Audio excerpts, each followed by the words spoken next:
My name is Jan van Zijl-Smit. I'm the director of the Bingham Centre for the Rule of Law, and really pleased to see you all here this afternoon, sunny afternoon, late July now. We're talking about an important subject which the Bingham Centre certainly has been thinking about ever since those days of COVID that we can all remember, where guidance played an outsized part in all of our lives. I won't attempt to summarize the issues being discussed today, but they did really go deep into everyone's lives and raise important issues,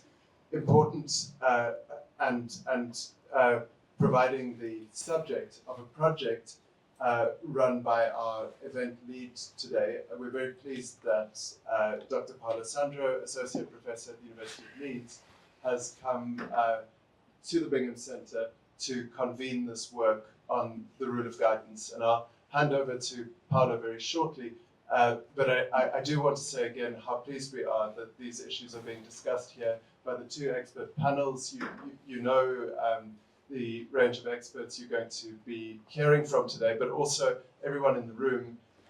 Thank you for coming with your different backgrounds on this issue, and I believe that a discussion is very much what's expected here. So we'll look forward to all contributions.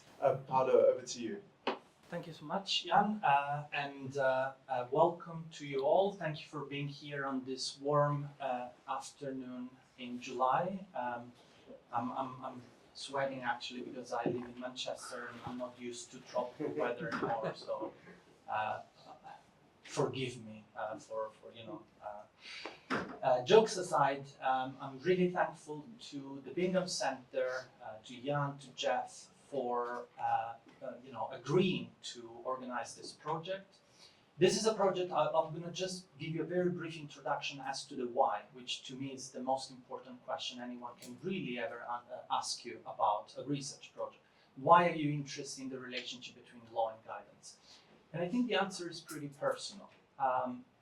During the pandemic, which was an unprecedented times in our lives, we basically witnessed people having to adapt their behaviors to different norms and regulations, and sometimes, recommendations and guidance coming from government, from, health bodies, and so forth. And in this respect, what I noticed is that this raised some very interesting issues to me in terms of legal and political theory. So from a practical aspect, the way in which from one day to the other, masks, for instance, mask wearing in England and Wales was not mandated, then all of a sudden it became mandated, and then a few months later was once again not mandated anymore.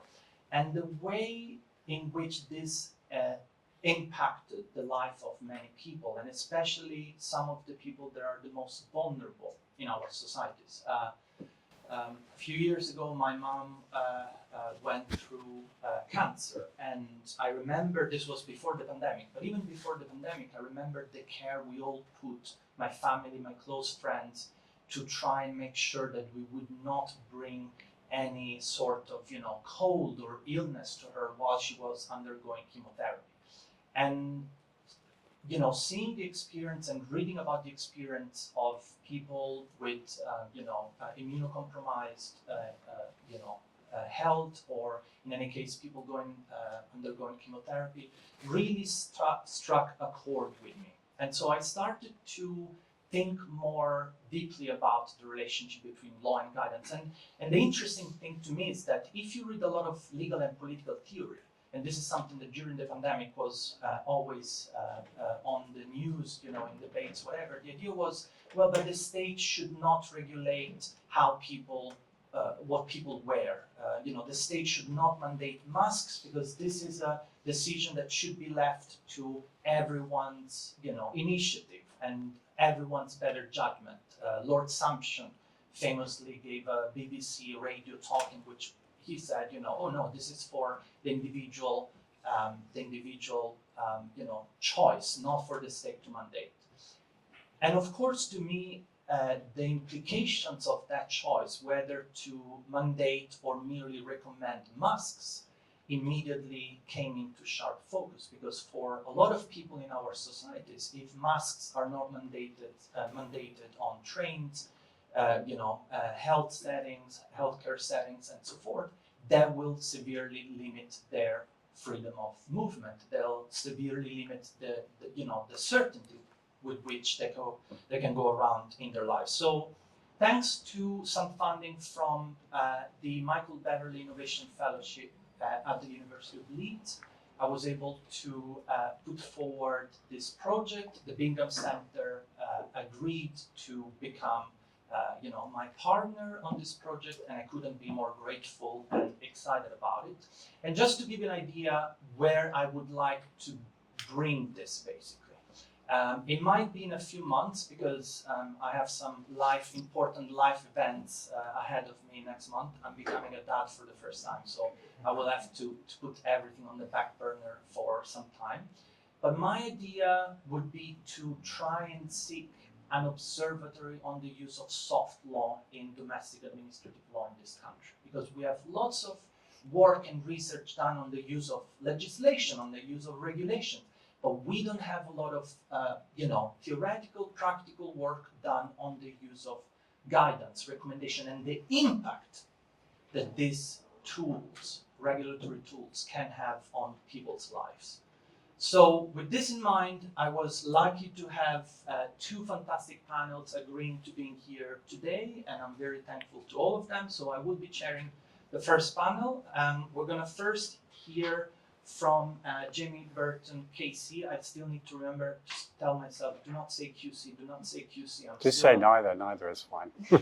And from Doughty Chambers Street, who will be speaking about a nudge in the wrong direction. The Supreme Court sticks up for guidance. Then we will have Tasneem Ghazi from UCL, who's going to talk about comparative analysis on the relationship between law and guidance, drawing on Ireland. And last but not least, Katie Lyons from the Bingham Center, who will talk about law and guidance and public health emergency powers. So each speaker will have about 15 minutes, then there will be a short 10-minute space for Q&A at the end of this session. A short coffee break will follow, then the second panel, same format, and then at the end there will be hopefully 30 minutes for a more general Q&A. So if you have questions at the end of the first panel, please just make yourself notice and I'll take a note. So without further ado, Jamie, thank you so much. The floor is yours. Thank you very much, Paolo. I'm very sorry to hear about what happened to your mother, but congratulations on soon to become a father. I love your optimism that you only may have to put some things on the back burner for some time. First time. Yes, yeah. I look forward to meeting you in a couple of years. Anyway, thanks very much for the invitation, indeed, to Jeff and Jan too.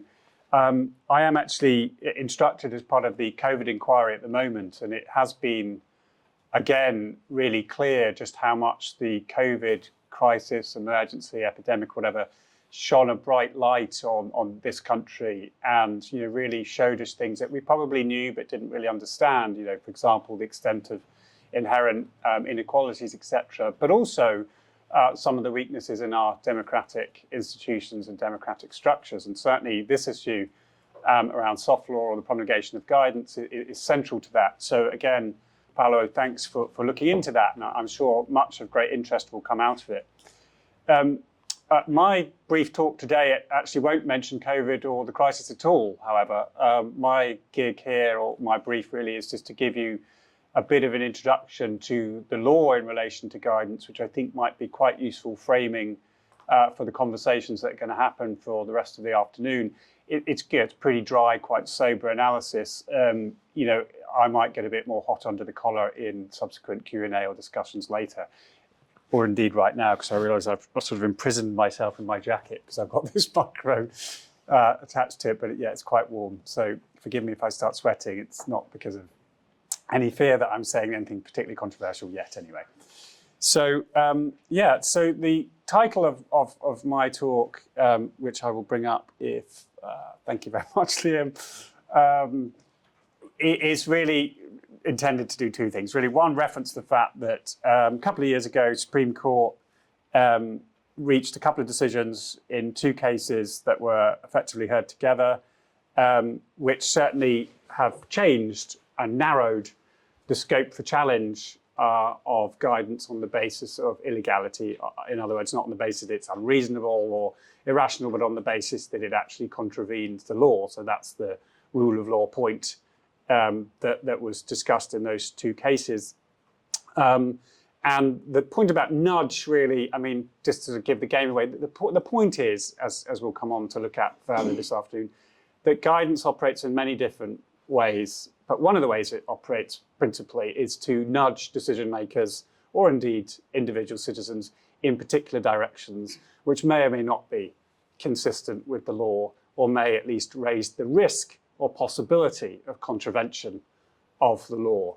Guidance, of course, not being law as such. And what we'll see from those two cases when we look at them is the Supreme Court really sticking up for guidance. And what I mean by that, as we'll come on to see, is that the Supreme Court have really underscored the importance for good administration of having guidance, but rather taking a hands-off approach to challenging guidance. So if I could just, again, because I'm sort of kicking this off, it seemed sensible just to go through a couple of very, very quick points on what is this thing, guidance. Well, there's a huge amount of it. It can be called a number of different things. Kind of guidance as a euphemism for hundreds of different types of document that are produced by the executive, often called policy, often called guidance, often in the form of circulars, policy notes, etc., etc. The essence of it is that it's executive-based rulemaking that supplements, complements, or potentially contradicts the law as such. So it's not law, but it's still critical in a rules-based system, such as ours. It's multifunctional in the sense that it performs different roles. It may guide the exercise of judgment, where decision makers have to form a judgment in accordance with law, or the exercise of discretion, where discretions are bestowed upon decision makers. How are they going to exercise those discretions? Further rulemaking, in the sense that there's a hierarchy of rules, and certain guidance dictates how other decision makers ought to make their own guidance, for example, or how they might go about setting their own policies, and indeed compliance with the law in the sense of being explanatory. And certainly we saw quite a lot of that in the context of COVID. What was purported to be explanatory guidance, arguments were raised about whether or not it really accurately did that job. Multi-layered, I mean, in the sense that it has horizontal and vertical application, but for the most part we see guidance being given by certain public authorities for the benefit of other public authorities or citizens in a kind of vertical sense. The duties are most commonly expressed to be an obligation to have due regard to guidance or must comply with guidance, or indeed sometimes there is no statutory obligation or statutory underpinning for the guidance, but there is still an expectation in law that absent good reasons, guidance will be followed by relevant decision makers. The use of guidance and why we have so much guidance is perfectly understandable and indeed probably inevitable. It has many advantages. It should ensure transparency in the context of broad discretions or judgments that are being made by decision makers. Consistency is a big part of it. If you've got a broad discretion, by having published guidance, you ought to have some understanding of how those powers are likely to be exercised going forward, which of course is important for rule of law in a general sense. Flexibility, of course, is an important part of it, the ability to respond quickly and nimbly without having to go through the processes of amending or drafting or producing legislation, and to a certain degree accountability. And I'll come on to say a little bit more about that. But of course, as I've already said, it's executive action, and therefore it's not subject to the same standards of parliamentary scrutiny. And indeed, that may be the point to some extent. And what we have seen in most general sense, but I'm sure people will pick up on this in due course, is we have seen this evolution in lawmaking in common law jurisdictions, but particularly in this one, where we see parent acts which are expressed in increasingly broad terms, then giving very extensive powers to ministers to create regulations, the detail, and of course we all know that's where the devil lies, and indeed an increased use of what are called Henry VIII powers, which is the ability to use regulations to actually amend the primary legislation. And then this is one step further removed in the form of guidance. Now, as I say, that guidance can come in different guises. It can be statutory, it may be an obligation. Indeed, some guidance, like the Code of Practice under the Mental Health Act, Mental Capacity Act, has to actually be placed before Parliament, but that's rather the exception rather than the rule. And we see with various forms of policy-making guidance, we get further and further away from the kind of democratically elected decision makers and more in the hands of the executive and office holders, and indeed to some extent civil service. So legal rights, again, going to take this very, very quickly. This is nothing like a sort of full account of the situation. So is it law? Well, not as such, as Lord Sales and Lord Burnett said in one of the Supreme Court cases we're going to look at in a moment. Well, that doesn't necessarily mean it has no legal effect, of course. A couple of points just to keep in mind. The meaning of guidance is a matter of law, not interpretation by the public authority. So whether or not the actions of public authority are in accordance with guidance, for example, it assumes a lawful understanding of what that guidance actually says. Decision makers aren't given a leeway to decide what they think the guidance says and given the ability to say, well, that's a reasonable interpretation of the guidance, therefore I'm going to act in accordance with it. At least we have that much accountability that what the guidance actually means or says is a matter for the court to determine as primary decision maker. For the most part, guidance, if it's going to be used, particularly if it's guidance that affects the rights of individuals, companies or natural persons, must be published.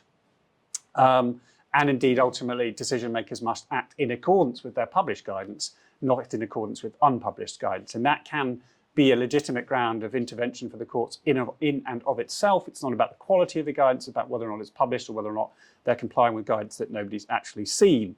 What's the fundamental legal premise for that, or the principle which says that public authorities must act in accordance with the guidance? Well, it used to be thought it was a legitimate expectation. The idea that people went around knowing that that guidance existed, acting in accordance with what they understood the guidance to be, in the sense of predicting what the behaviour of the public authority is likely to be, and therefore, changing their behaviour in light of that understanding, and therefore it was incumbent upon the public authority to honour that legitimate expectation. But increasingly, with the huge plethora of guidance out there, nobody walks around knowing what it all is, and very few people are actually changing their behaviour in light of guidance that they, of course, haven't seen. So quite an important decision called Mandalia, Lord Wilson changed the sort of, or at least gave a new articulation for the fundamental premise here, which was it wasn't really about legitimate expectation in terms of the knowledge and reliance of the individual, but it was about good administration and about fairness. That if we're going to have a workable system of rules, then it's important that guidance is published and public authorities act in accordance with it. It's also important to remember that it's trite that policy must not fetter discretion. So if you have a policy or guidance, it can't predetermine the application of the judgment or particularly the discretion in each and every case. There always has to be the capacity to take a different course in respect of a different situation. And that's why guidance is always said to be subject to kind of the overarching obligation to disregard it in particular cases. Now that's been a mainstay ground of challenge against guidance for years. Oh, well, it doesn't allow for any exceptions, or it ties the hand of the decision maker. And the courts have now got so tired of that argument that they now say they will presume that all guidance, no matter how it's expressed, is subject to that qualification. And if you wish to demonstrate that it isn't subject to that qualification, you need to do that by evidence. You actually need to show that the decision maker empirically is never actually doing anything different, which of course is an impossible standard to ever reach. But nevertheless, that's where we are in the law. So moving on quickly then to these two Supreme Court cases, which, as I say, have made a significant change to the law in relation to guidance in the context of illegality, but just how significant is a bit unclear. And so I'm going to give a rather dry account of this. Perhaps we can discuss a bit more the implications of these two decisions in due course. Taking these as swiftly as I can. So RA was a case about the guidance that the Home Office gave to police officers in relation to the child sex offender disclosure scheme. Essentially, the contention was that the guidance insofar is it required the police, and it was a must requirement to consider if representation should be sought from an offender before disclosure of their offences was made public or given to members of the public, was said to be unlawful because it didn't accurately reflect the extent of the obligation at common law and indeed under Article 8 to give those offenders an opportunity to make representations as to why disclosure should not take place. And ultimately, the Supreme Court said it in summary terms that that guidance was not unlawful, essentially because the guidance was capable of being complied with in a lawful way, and it did not induce the police to act unlawfully. And just two features to keep well in mind about that the guidance was capable of being applied in a lawful way, which was a dry black letter question based on the document itself. There was no scope for consideration as to whether it was in fact being applied in a lawful way in a significant number of cases, etc. The analysis that we'll see the Supreme Court settle upon didn't allow that type of examination to take place. The second part is the inducement part. In any event, it's not inducing this third party, the police, to act unlawfully. And of course, the police have their own obligations to take legal advice about the extent of their powers and duties. And therefore, this particular form of guidance had to be seen in that context. It wasn't the same sort of guidance as to, for example, a Secretary of State might give to his or her own officers to discharge certain his or her functions, which is a slightly different scenario because, as we see, the Supreme Court didn't think in that situation those officers could be expected to take independent legal advice about what they were being told to do by their boss. And the second case which was definitely more controversial but decided at the same time is BF Eritrea, which was about guidance given by the Home Secretary to immigration officers about decisions that had to be made about whether an asylum seeker was under 18 or over 18 in circumstances where there wasn't any objective evidence. And the essence of that decision, of that guidance, was that the decision makers had to basically, on the basis of appearance or demeanour, decide whether or not the person was significantly over 18 years or not. And what was said on behalf of the claimants was, well, all the evidence suggests that those kind of physical appearance, demeanour assessments were totally unreliable. There was at least a 5-year margin. And therefore, what the guidance should say is that they should be confident that the person is at least 23 years old before treating them as an adult and therefore potentially detaining them, etc. Again, the Supreme Court said that that didn't make the guidance unlawful. In fact, the guidance was lawful because it didn't contradict the law. The law was that 18 years old, people under 18 had to be treated a certain way, people over 18 had to be treated a certain way, and the guidance reflected that and nothing more needed to be said.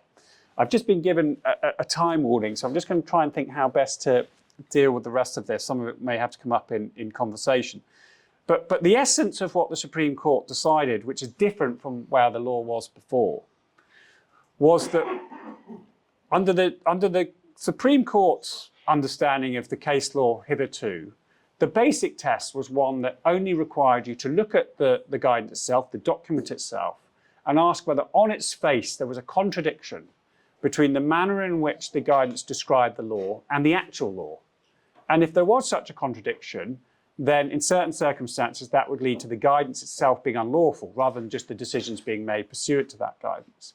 Whereas the previous position had been based on a broader test which had come from a series of cases which were largely concerned with procedural rules, which were said to give rise to a significant risk of unlawfulness. There was something inherent in the rules that were the product of the guidance that made a serious risk of illegality. And a lot of those cases were, for example, cases that concern very tight timelines for the decisions being made in relation to asylum applications. And it was said, well, if you give a decision maker so little time to make a decision, they're almost bound to get a significant proportion of those decisions wrong. And that of itself created an inherent unfairness, which should impugn the overall guidance. And that's the line of authority the Supreme Court in these two cases rejected. And BF Eritrea was an example of that, because what was said in BF Eritrea was, we know as a question of uncontradicted evidence, that if you leave it to these decision makers to decide whether or not these children are over 18 or, well, these asylum seekers are children or not, they're going to get a very significant proportion of those wrong, and therefore the guidance is wrong. And what the Supreme Court said was, well, that isn't comparing a description of the law in the document with the actual law. That's comparing a description of the law in the document with a factual prediction. And that was considered to be impermissible. And that has very significantly narrowed the scope for challenging these decisions.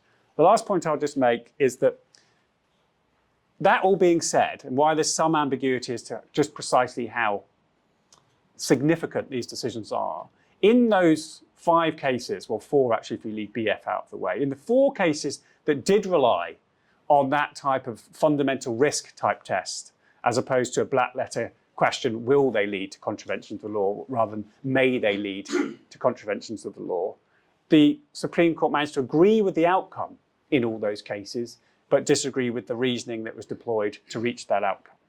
And actually what we've seen, and if I had a bit more time, I'd go through this, in some of the cases that have been decided since, and there's been an awful lot of them, which is interesting of itself, because the Supreme Court was definitely trying to limit the number of cases that were brought against guidance. What we've actually seen, I would gently suggest, is no great difference in terms of the outcomes, just a slightly different approach to the question. One example I'll give you just very quickly, though, that might be said to be kind of borderline on that, and then I'll finish, is the first of these cases, which hasn't come up very well on my version of the slide, or yours, don't know why, sorry, concern the decision of the Lord Chancellor not to raise remuneration for criminal legal aid solicitors in accordance with the Bellingham Review, which is an independent review, which said they should be increased by 15%, and instead increased it by about 11%. And what was said was that guidance was inherently unlawful because it was obvious that it was going to lead to a collapse of the criminal legal aid system in breach of the breach of the primary legislation, which required there to be a criminal legal aid system. And the court looked at all of that evidence and essentially said that it wasn't possible to say that that was inevitable on the face of the document, because the evidence was one that was essentially evaluative and required a prediction to be made about the future. And that type of analysis was now no longer legitimate in accordance with the Supreme Court decisions. But that didn't mean that the Court of Appeal didn't nevertheless look through reams and reams of evidence about what the implications of that decision would be immediately or imminently, as they said. So they were already widening that space for analysis. And I think they were driven to that because the evidence was so compelling.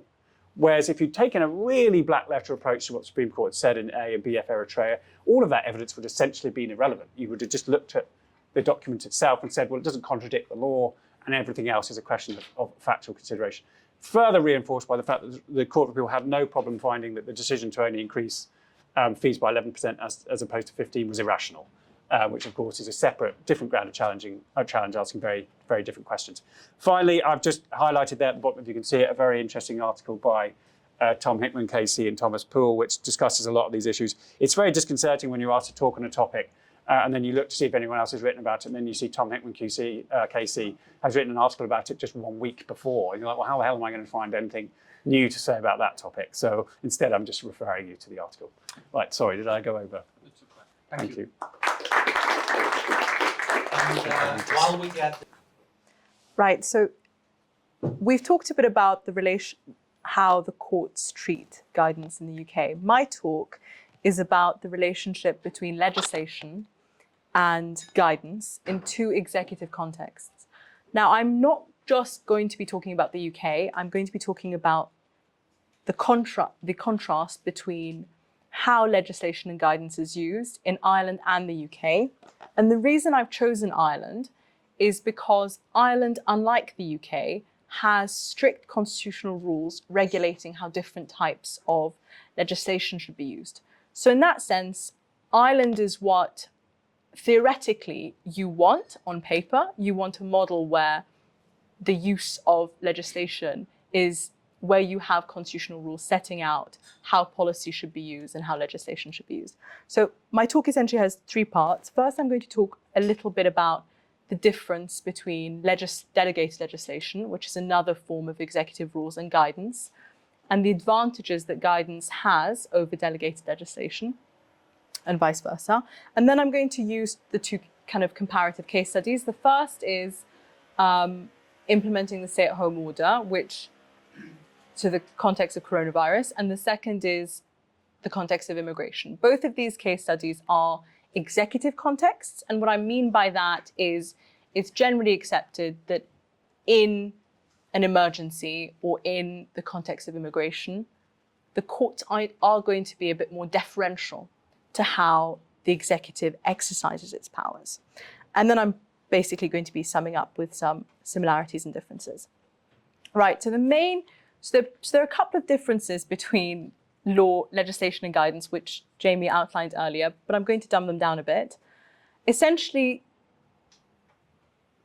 guidance, it's easier to kind of refer to guidance as a soft rule, because unlike delegated legislation or primary legislation, it's not directly legally enforceable.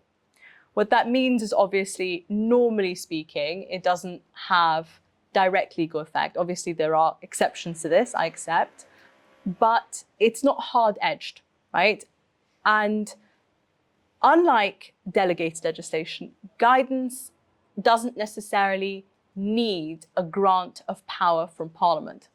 So there are exceptions to this, the immigration rules, different statutory codes, but generally speaking, guidance is created through executive discretion. Now, what this means is that it isn't subject to the same degree of statutory constraints. So usually there isn't an enabling act which sets out how it's supposed to be used. There are exceptions like the immigration rules. But generally speaking, unlike legislation, guidance gives the executive, so gives ministers, more of a free hand to do whatever they want.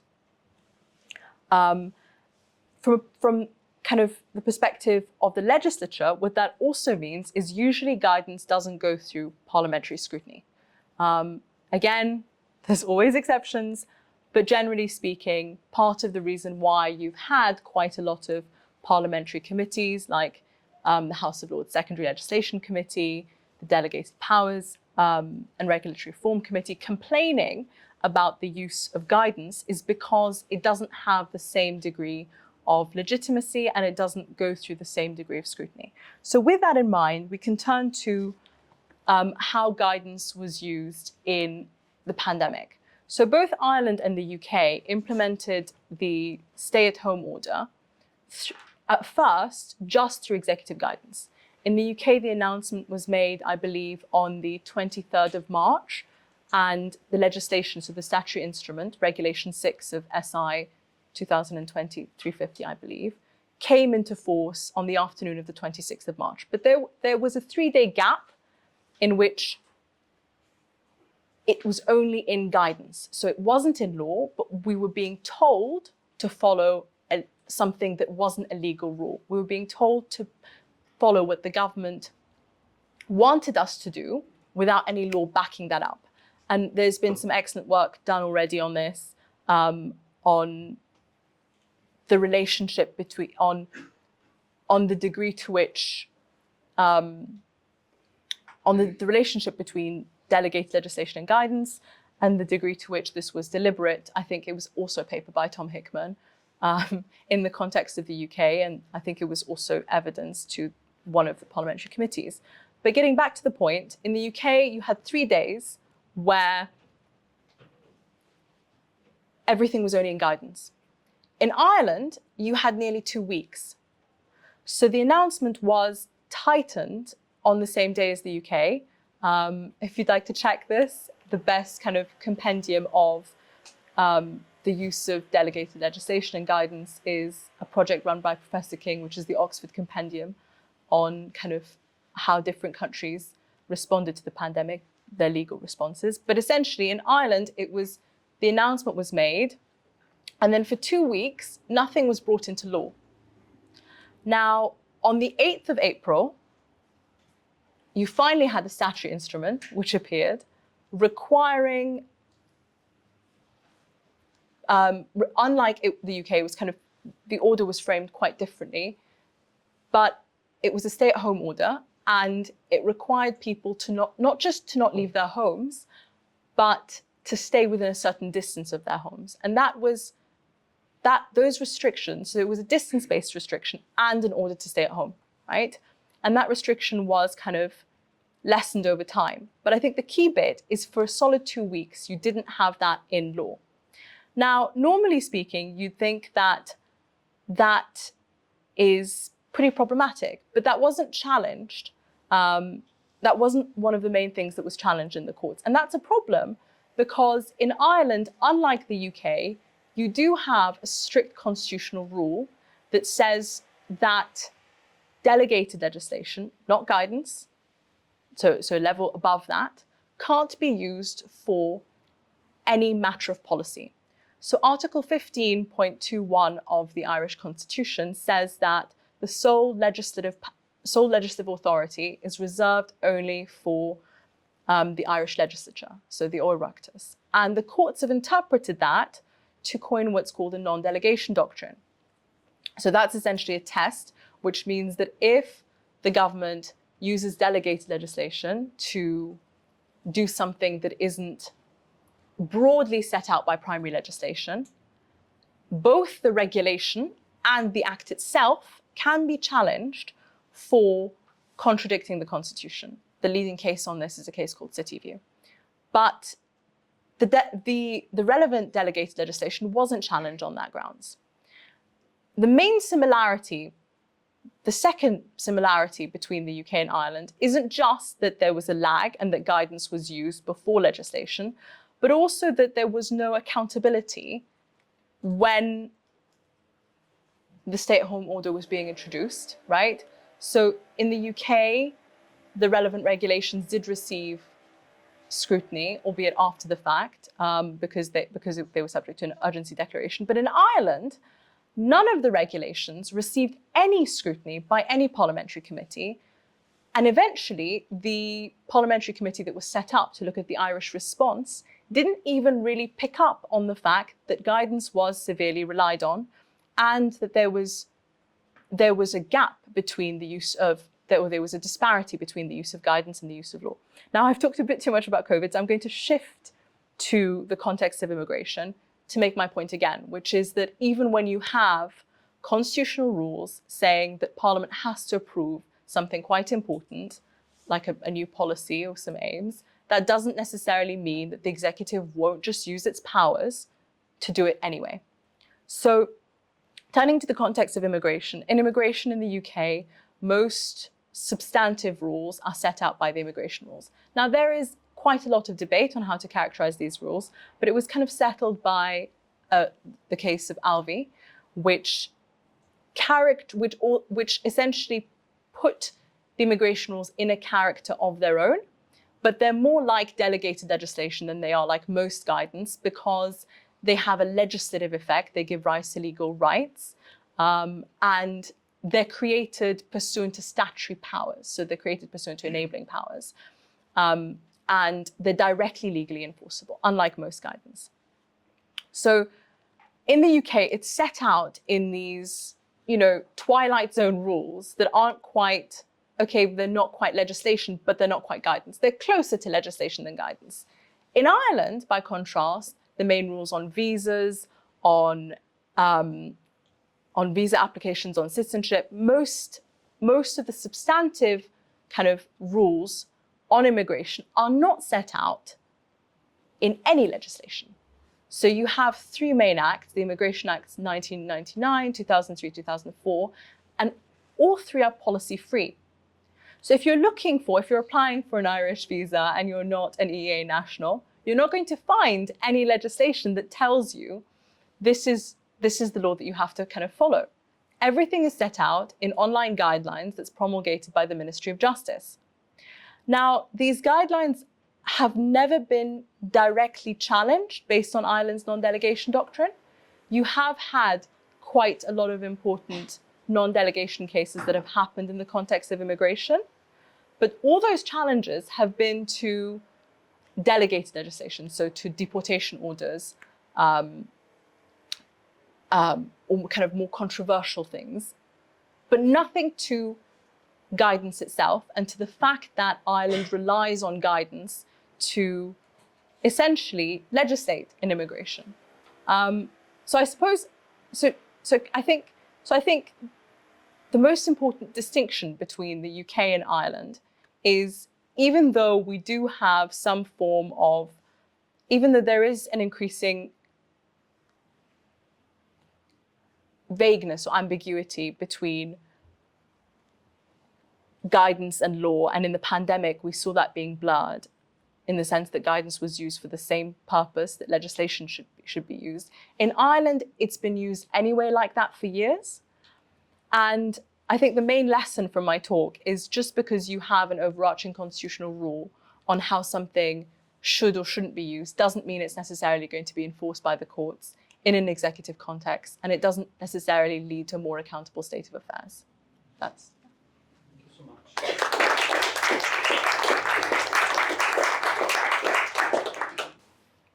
Hi, so I'm a research leader at the Bingham Centre for the Rule of Law, and I just finished working on a major project where I led the research and report writing for an independent commission on UK public health emergency powers. And one of the topics that the commission looked at is the theme of the workshop today, which is the use of law and guidance in a public health emergency in particular. So my talk will be more narrowly focused on COVID-19. I'll start by outlining some of the evidence that the Commission heard on this topic before moving on to look at our recommendations. And before I start, I just wanted to give a brief note on terminology. There are two types of guidance that I want to distinguish between. The first is guidance which seeks to explain the law, and the second is guidance which gives non-binding public health advice. And it is the latter that I'll be mainly focusing on today, so this non-binding public health advice.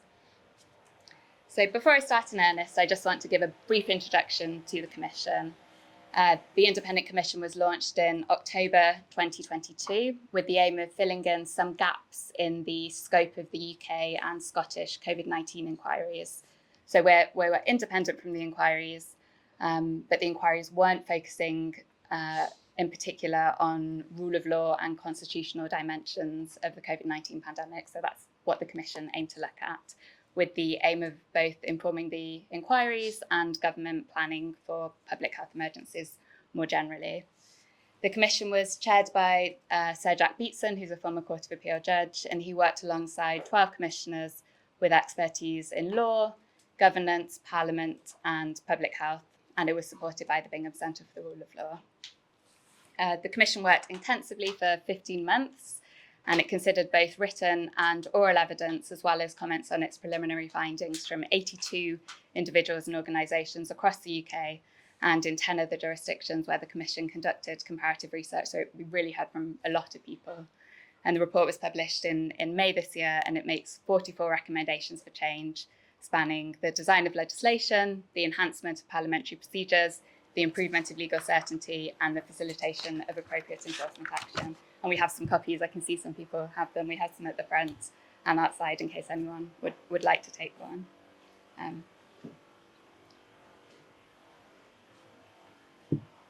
So turning to the theme of the workshop, which is one of the key themes that I'll be talking about, is when it's appropriate to use guidance instead of legislation. And I'll start by summarising the evidence that the Commission heard on this topic. So generally, to summarise all of the evidence we heard, those who gave evidence felt that a public health emergency will naturally require the use of both legislation and non-binding public health advice. But the question of where the balance is to be struck is really context dependent. It depends upon the public health threat, the severity of that threat, what the public is being asked to do, and what the public sentiment is around compliance. And those issues will vary from country to country. And I wanted to highlight three trends in the evidence that we heard in particular that I found interesting. So the first trend is that by and large, and this won't come as a surprise to the public health professionals in the room, but as a lawyer, I found this interesting, and it isn't always the way that lawyers think. By and large, public health professionals emphasised to the Commission that the preference within public health is not to use coercive legal tools to enforce public health restrictions, but rather for non-binding public health advice to be used to influence behaviour through encouragement, consensus, explanation, dialogue, and really deep engagement with local communities.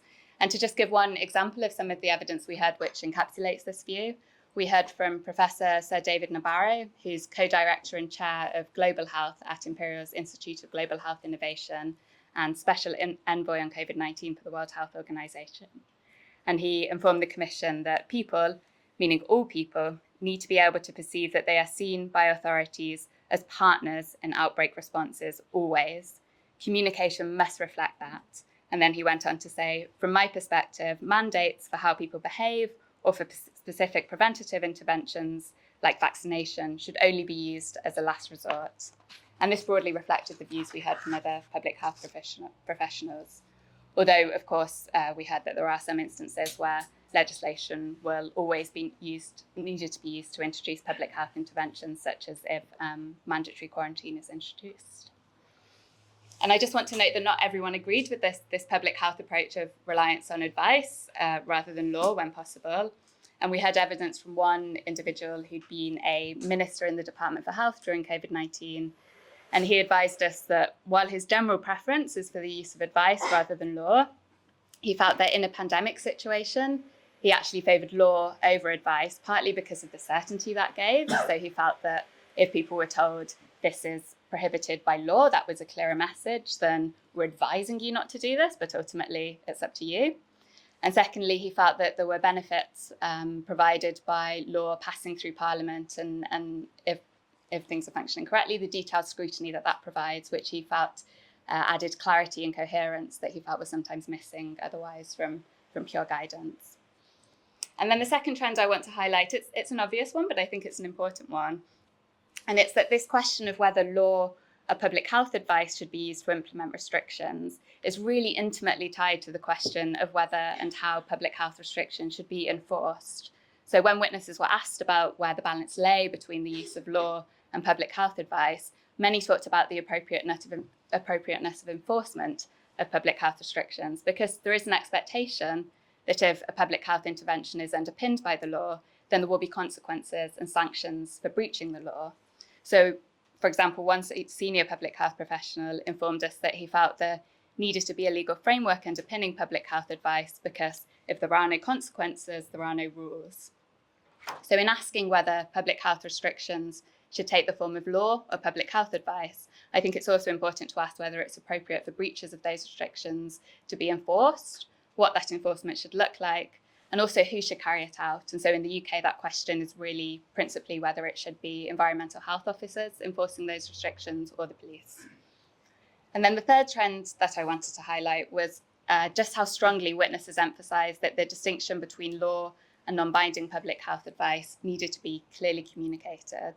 And one of the recurring problems identified by witnesses during the COVID-19 pandemic was that government statements failed to clearly distinguish what was the law and what was public health advice. This lack of clarity was identified by one witness that we heard from as being the biggest rule of law problem during COVID-19. And to give a sense of some of the specific problems caused by the blurring of the line between law and public health advice, one of our commissioners, who's already been mentioned by all the other panelists, Tom Hickman-Casey, argues that by presenting public health advice or government interpretations of the law as though they had legal force, the UK government blurred the line between the executive and the legislature. And we got a sense of this blurring of the line and the dissatisfaction that it caused in evidence we heard from parliamentarians. So we heard from Lord Blencathra that members of the House of Lords were very annoyed by ministers making comments that the Lords felt did not reflect the law and was not what they had voted for. We also heard evidence from the Police Foundation that there was a concern among police forces that they had sometimes tried to enforce advice rather than the law. And we saw this in some of the news reports around COVID-19 in the early days, with people being told that they couldn't buy Easter eggs or go to the shops for certain goods when that was never a legal restriction. Obviously, this is concerning as public health advice is not enforceable. And the Commission's report quotes from His Majesty's Inspectorate of Constabulary and Fire and Rescue Services, who state that it is essential that the police are seen to be enforcing the criminal law and not appearing to act as the coercive agents of ministers. Nothing must be allowed to be done which leads the public to believe that ministers can criminalise actions by edict, which is then enforced by the police. In addition, the Commission heard evidence that a failure to distinguish between the law and public health advice can also have a negative impact on levels of compliance, which is obviously crucial in a public health emergency. So the Commission received written evidence from Professors Joe Tomlinson and Simon Halliday, and also Dr. Jed Mears from the University of York, who conducted a really large-scale study of how the public perceived and responded to COVID-19 lockdown and guidance. And their study found that the distinction between law and guidance mattered to compliance, as people were more likely to comply with a lockdown rule if they thought it had the status of law and not just guidance. And then a knock-on effect of that was that when guidance misrepresents the law or is communicated in a way that seems to misrepresent the status of certain rules, then this risks having long-term negative effects on the legitimacy of the law and so of legal compliance. I think it's important also to note before I move on that it wasn't just the UK where there was this blurring of the line between what was the law and what was public health advice. The Commission noticed this in a number of the countries that it reviewed, so this seems to be a wider problem. So After hearing this evidence and discussing the issues amongst themselves, the commissioners made 5 relevant recommendations on this topic and amongst the 44 wider recommendations that they made. The first is on the use of criminal law to underpin public health restrictions. And it is that, I'm just going to read out the recommendations. In deciding whether emergency public health measures should be underpinned by criminal law, a careful judgment should be made taking into account the threat level, what the public are being asked to do, and what the public sentiment is around compliance and enforcement. The necessity of enforcement and the means by which it is done should continue to be monitored over the course of the emergency response. So that recommendation reflects the fact that there is no right or wrong answer about whether public health restrictions should be underpinned by criminal law, but it's really context dependent. The second recommendation is on contingency planning, and it is that governments should consider as an integral part of policy planning which public health interventions should be given a legal basis, which should only take the form of public health advice, and how that distinction can best be communicated. So that recommendation aims at addressing, before the problem occurs, this issue of the blurring of the line between law and guidance by making as an integral early stage of planning the need to make that distinction clear and to decide where the balance lies in advance of the emergency. The third recommendation is to do with ensuring there's clarity in distinguishing between law, public health advice, and government interpretations of the law. And on this point, the Commission endorses 5 recommendations previously made by the House of Lords Constitution Committee during the COVID-19 pandemic. So this third recommendation has 5 parts. The first is that government guidance should clearly distinguish information about the law from public health advice, and it should not suggest that instructions are based on the law when they are not. That's a fairly simple recommendation, but it was difficult to achieve during COVID-19. So as an example of how this can be achieved, the Commission notes that guidance produced in other contexts, and in particular with the Highway Code, clearly distinguishes between parts that are mandatory and parts that are not, and that could be used as a model. The second suggestion from the Constitution Committee that the Commission endorses is that where guidance provides information about the law, this should be accurate and complete, and when the law is too complex to be set out in full, guidance should make clear that the account is partial. The third is that all relevant legal instruments should be identified whenever legal requirements are referred to in guidance, and that should be accompanied by up-to-date hyperlinks so people can click and find the law immediately from the guidance that will link to the underlying regulations on government websites. The fourth is that guidance should make clear when opinions are being offered about the interpretation of the law, including a clear statement of the source and the status of such opinions, so it's easy to distinguish what's the law and what's just a ministerial interpretation of the law. And the fifth is that a consistent approach to the use of the terms advice, guidance, recommendations, rules, and restrictions should be adopted in all government publications and public statements, in each case making clear whether the term is referring to obligations required by law or to public health advice. And the Commission's fourth recommendation on this topic is on when government guidance which interprets the law should be given an express statutory basis. And the recommendation is that if governments issue guidance that is relevant to the interpretation of emergency public health legislation or how it should be applied by enforcement bodies, such guidance should ideally have an express statutory basis and in any event be laid before the legislature when made or amended. And definitions that affect the scope or application of the law should always be in the legislation itself.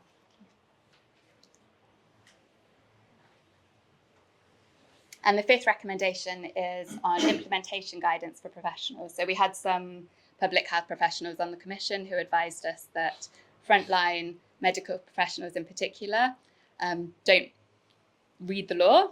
They understand their obligations from guidance that's produced for them. So this applies to NHS professionals, but also to police and other frontline professionals who will be helping to monitor and enforce restrictions. So the fifth recommendation is that where time allows, professional bodies representing frontline workers, such as the police and public health officials, should develop implementation guidance in collaboration with lawyers. This is to ensure clarity and accuracy of that guidance. And if it is not possible for collaboration to happen in advance of implementation guidance being produced, for example, because of the urgency of the situation, then small and nimble working groups should be set up to review the guidance with representatives from the relevant professional bodies. And that's my talk. Thank you so much.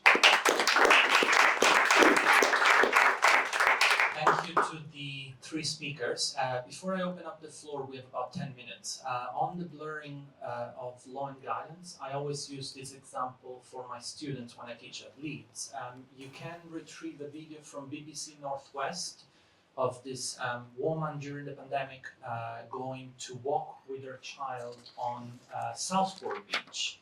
And this police officer fining her because she had been driving for more than 5 miles from her residence, which of course was guidance, it was not law.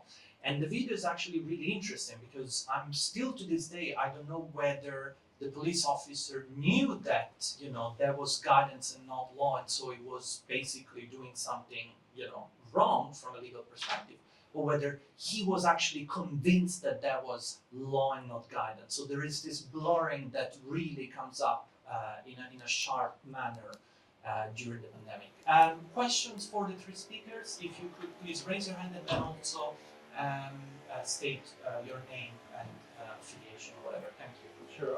Martin McGill, on the School of Hygiene and Tropical Medicine. Hey, could I encourage you to unpick something that David Navarro said as a last resort? And that was a term also used in the Module 1 inquiry report the other day about lockdowns.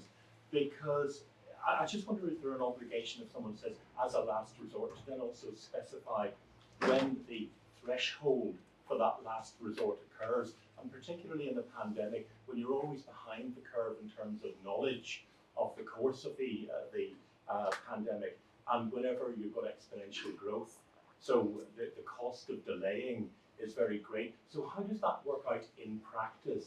Because it seems to me that often, the current on an interview I was doing on the radio the other day with the other person was saying, well, equating as a last resort with never. But I don't think that's what it means. So isn't there a practical issue that arises with using the term as a last resort without saying when that resort actually gets triggered? Do you want to take? Yeah. So I'm not sure precisely what David meant in that context. That was his evidence and he didn't elaborate further. But from evidence we heard from other public health professionals, I understood last resort not to be a temporal measure, but rather than when you came up against an intervention that you wanted to be imposed, but it simply wasn't possible to do that without using the law. So something like mandatory quarantine or other deprivations of liberty, that if that was to be mandatory, it couldn't be done by guidance, it had to be done by the law. So that's what I understood in that context. But broadly, as I said, the public health professionals that we spoke to preferred for a consultative, engaging, encouraging approach to be taken in the carrot rather than the stick in terms of using advice rather than law and enforcement, no matter the severity, although a few recognised that at some point there needed to be this legal underpinning. I mean, I'm just suggesting that as a last resort it also means that you've tried other things and they've failed, but you won't know that until there's been a bit of a gap between the failure and your identification. And then there's another gap when you do whatever you have to do as a last resort. So I think there was a challenge there. Yeah, of course, I recognise that. Any other question? Jonathan Montgomery from UCL Laws, but also picking up Martin's point, I suspect that comes from the intervention ladder, from bioethics report that I was part of. I just wanted to push back a bit at your working assumption and recommendation that guidance has to reflect the law. If we're in the middle of a public health emergency, shouldn't we expect the law to reflect the guidance? If you're starting with what are the interventions that make sense, are we not flipping it round the other way? In that the guidance So should come first from a public health. How you want people to behave. If you go up a chain to policy and law, and then you go back down the chain, the Chinese whispers effect is likely to be counterproductive. So your point is that we should develop the guidance and the public health advice. I'm wondering whether if we live with a public health emergency, the primary reference point is the public health advice. Well, in practice, that's how things were in the pandemic. I don't think many people, apart from lawyers, read the legislation. It was a public health advice that was used to govern behaviour. The recommendation focused on the fact that there shouldn't be a big distinction between what the guidance recommends and what the law is, to the extent that that could become confusing. So it wasn't really focused on what comes first, but it was that this discrepancy should be avoided. So one clear example was that guidance during the COVID-19 pandemic said that you should only leave your house once a day, but that wasn't the legislation, and it wasn't made clear that that distinction existed. I think surveys done at the time found something like 80% of people thought it was the law that they couldn't leave their home once a day. So that recommendation was really trying to get at that issue and to say that if the guidance interprets the law or goes beyond the law, that should be made clear that that's an interpretation or its extension or its advice, to avoid this blurring of the line and police officers enforcing the law and the confusion that causes. Sorry, police officers enforcing public health advice and the confusion that causes. Tasneem, would you like to add something on this, or? I mean, I think probably the best summary of I think it was addressed also by the Joint Committee on Statutory Instruments. They have quite a good report which summarises the kind of disparity between law and guidance, not just with respect to the stay-at-home order, but just generally in the pandemic. I mean, they're a good. I don't really think I have anything to add apart from the fact that that report's quite good. And in terms of the normative reasons, again, we mentioned him 3 times, but Tom Hickman has a really good article on the reasons why you might want to start off with stricter guidance than law. But that's it. Jenny, any thoughts? No, other than I mean, if you look at the Supreme Court decisions, something interesting they said about when guidance would be unlawful was not merely that it contained an omission or a misdirection as to law, but also that it induced people to act in an unlawful way. And that extra bit of inducement you only see in the context of guidance. So if, for example, we have secondary legislation which is unlawful vis-a-vis the Parent Act, then you don't ask secondary questions about what the effect is on individuals. And I think the fundamental premise that seems to be coming out of the Commission is that if you want to use the full weight of the law to induce people to act in a certain way, then you have to do that openly, and you can't blur those lines. And it does seem to me that's a pretty important principle. Whether or not it's right to use law or use guidance to encourage people to do something is a separate question, of course, and must be treated separately. But insofar as there's any controversy about whether or not you should allow people to be confused through the deployment of ambiguity, I think principle determines that pretty readily, that we shouldn't be doing that or encouraging that. I think we have one more question, Israel. Thank you, Israel Black from UCL. I'm just, from a normative perspective, I'm just curious as to what the panelists are more worried about. Is it the kind of the efficacy or potential inefficacy of the workings between law and guidance, or is it more a worry about principle, saying there's this kind of blurring between the guidance and the law that seems objectionable from that basis? Because if you take Tasneem's example of the kind of,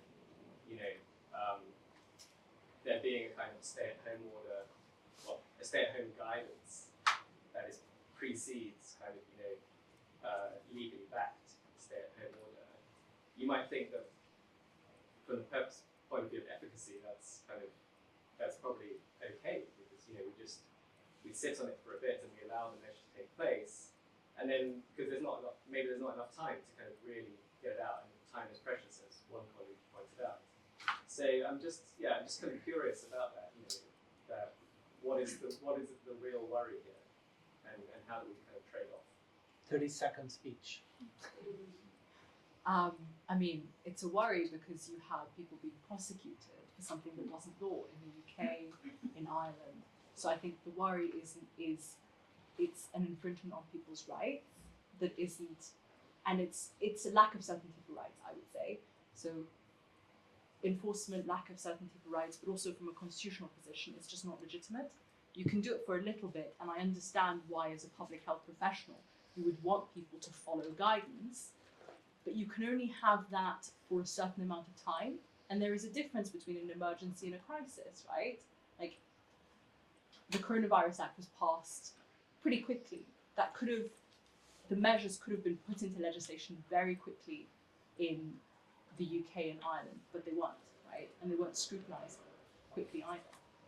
So I think I would say lack of certainty for rights, lack of accountability, lack of executive accountability to Parliament, and legitimacy, lack of legitimacy. As a researcher at the Bingham Centre for the Rule of Law, we care about the principle of the rule of law. But I think even though it might feel expedient in the short term to use guidance and blur the line potentially and try and get people to comply with the guidance as though it's the law, I think the evidence that we heard from the York academics shows that in the long term that damages compliance and that undermines the legitimacy of the law. So I'm not sure I agree that there's this that it is more effective and it can be more effective to have this blurring of the line and this misrepresentation, perhaps in the short term, but I don't think in the long term. I mean, I agree. I think obviously the big problem is one of principle, but I mean, sometimes this is just typology as well. I mean, if you've got, the Prime Minister saying you must stay at home, that sounds like a direction that you're assuming is backed up by the law. But if the Prime Minister says, my advice to you is you must stay at home, that gets confusing. But if it's done in an open way, then you can get through that confusion. There may have been space for the Prime Minister in all his glory to command his subjects to do exactly what he was inviting them to do. But if he felt he had to compel them, then you have to compel them by proper means, and that seems to me quite straightforward, really. And on this, I'll ask you to join me in thanking the first panelists again. We're going to have a short refreshment break. And we're starting in 10 minutes exactly, so time for... I'm excited to introduce our second panel, who will be taking a slightly more interdisciplinary approach from the mainly legal focus that we had earlier today. So in the middle we have Professor John Drury, who's a professor of social psychology at the University of Sussex. To my right we have Dr. Hermione Pakini, who's a lecturer in law at the University of York. And then at the end, Professor Jeff King, who's a professor of law at UCL and my colleague and research director at the Bingham Centre for the Rule of Law. So to start with, I'll turn to Professor John Drury, who will be talking about getting the psychology right, public and policy responses to the COVID-19 pandemic. Whoops. Thanks. Yeah, thanks very much. So I am a social psychologist.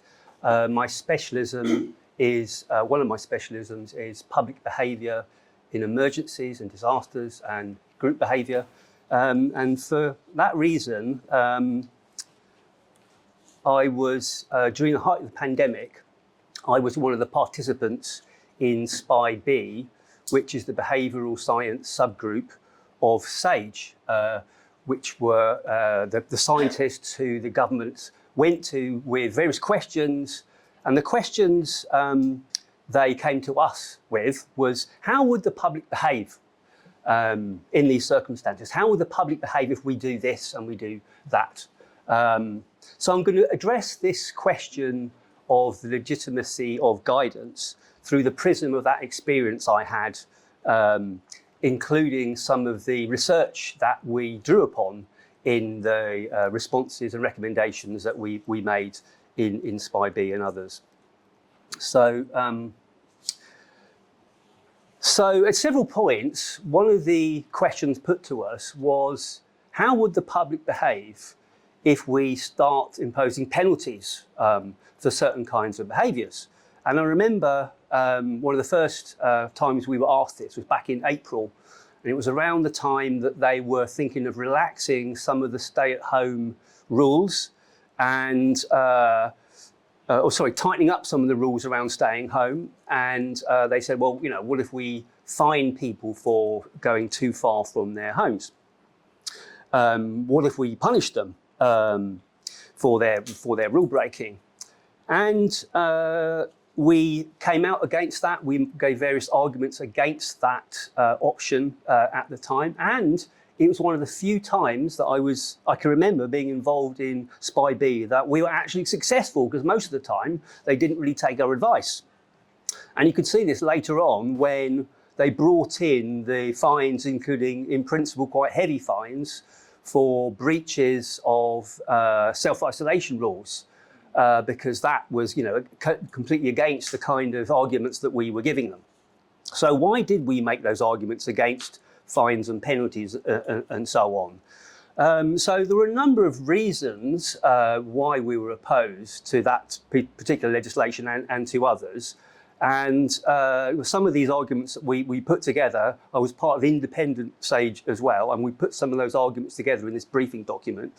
A number of different points. Well, socially and politically, we didn't like the idea of the police being involved in public health issues. The threat of fines around people straying too far from home raised equalities issues. But the other reasons, and this is where I drew upon my research and my knowledge of other areas of public health that existed before the pandemic, that these things don't work. These things can backfire. They can make things worse in terms of people's engagement with the practices you want to engage them with. So some years ago, I was involved in some research looking at chemical, biological, radiological, nuclear mass decontamination.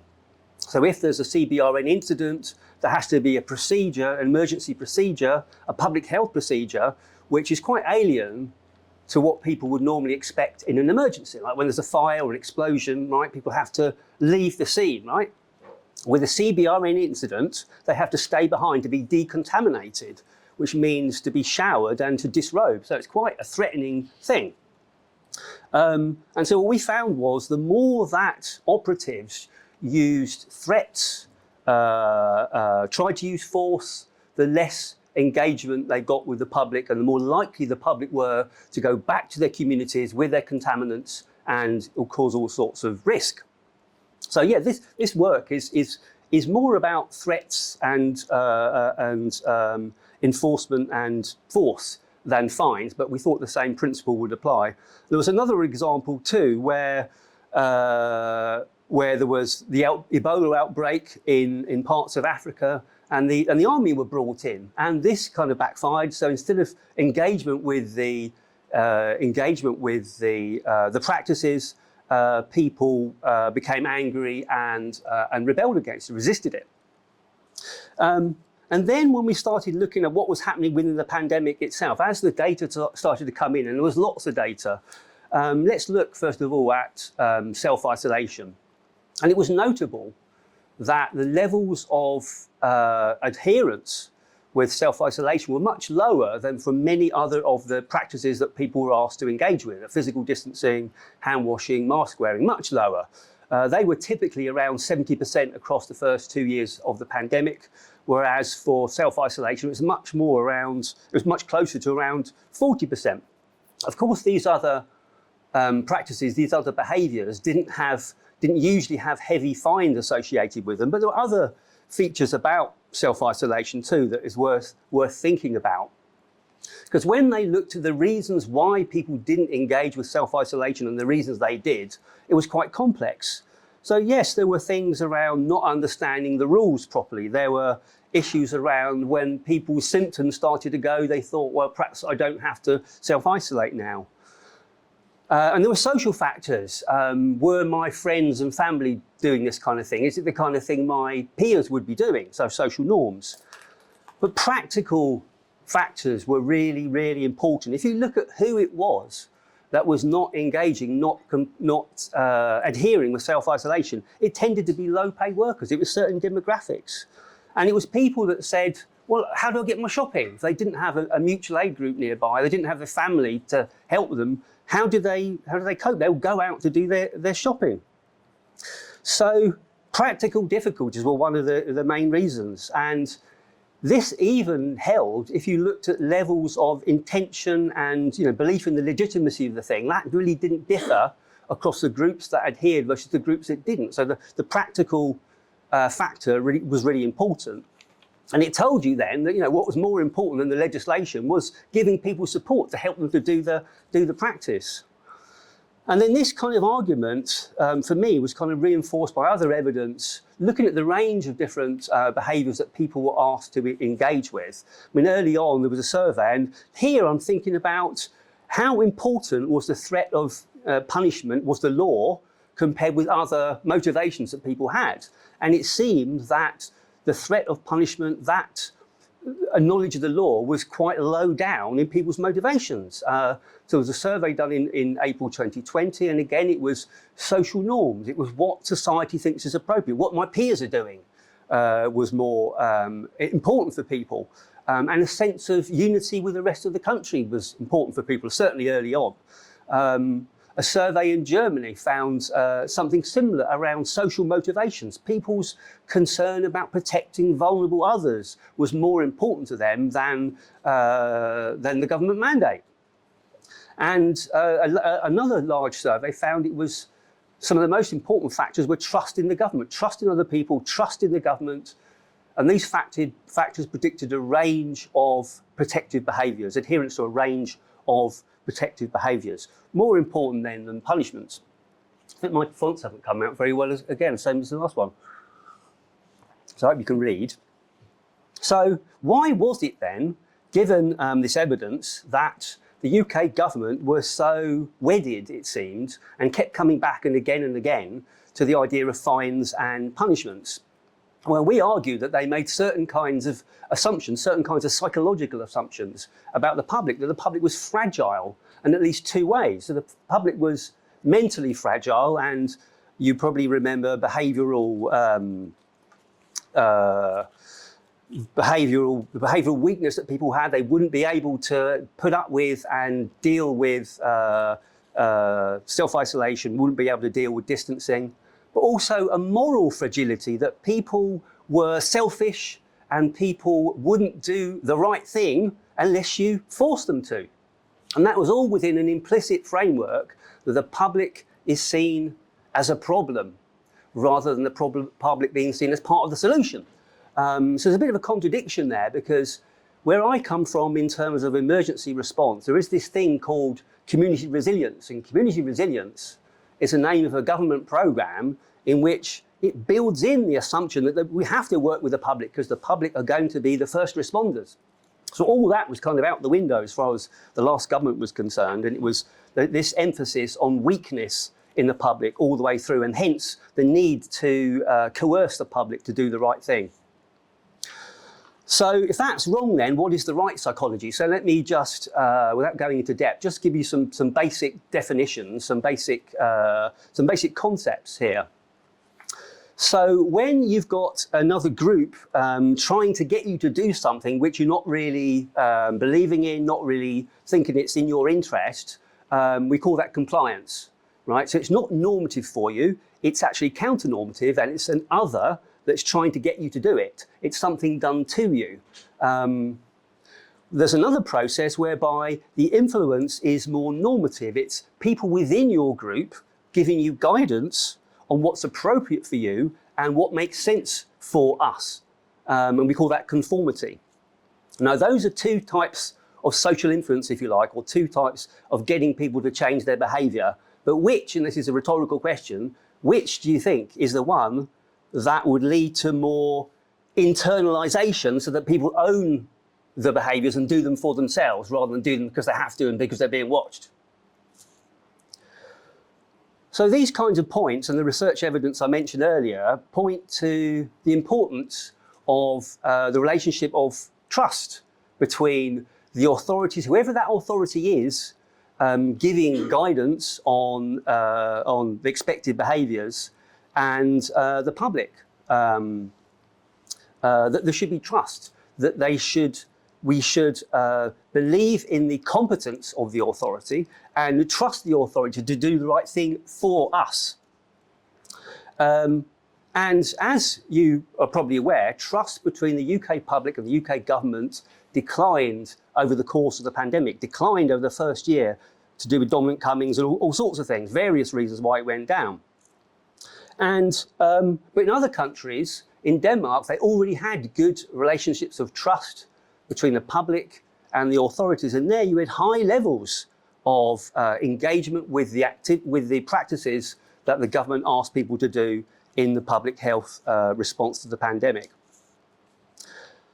So, lastly, my last few points, I'm going to talk about the case of the mask mandate, because it is part of the kind of theme of this event, and say something a bit more about what's going on when something is law versus something is guidance.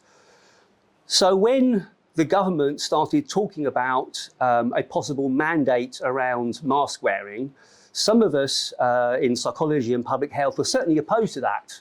We thought it was a bad idea, even though the levels of use of masks were clearly not high enough. And when the mandate came in, the usage went up, right? So the usage went up to the 70% or so of the public were engaging in wearing masks. And when the mandate was dropped in, I don't know when it was, January 22 or something, it dropped again. It plummeted, which seemed to suggest, well, these mandates are a good thing, and mandates backed up by fines are a good thing. But really, what was going on there? In fact, the government, the authorities, didn't make much use of fines. Fines were not common. Fines were not really driving what was going on there. And there's some really good research on the effects of the lockdown, which shows that it's not the threat that is embodied in the law that has the effect on changing people's behaviour. It's the signalling effect, which communicates, which allows people to infer the seriousness of the situation. Also allows people to infer what society's view is on appropriate conduct. And if you remember, it was not only the dropping of the mandate on the law, on the mask, there was a whole series of things. They talked about Freedom Day, they talked about the end of restrictions, they talked about the end of lockdown. I mean, even the term lockdown, I think, is problematic. All of these things signalled the pandemic's over, or the pandemic's finishing. And these were the reasons, not the lack of punishments, the lack of fines, that drove down public adherence levels, in our view. So let me finish with my conclusions, recommendations as a psychologist. So the first is to use the right psychology. I think we were really hampered by the government's folk psychological assumptions at the beginning of the pandemic. They thought they knew public psychology better than the people they asked for advice about psychology. A psychology of capacity, a psychology which recognises our social being and the need for social support to enable people to engage with some of these difficult things.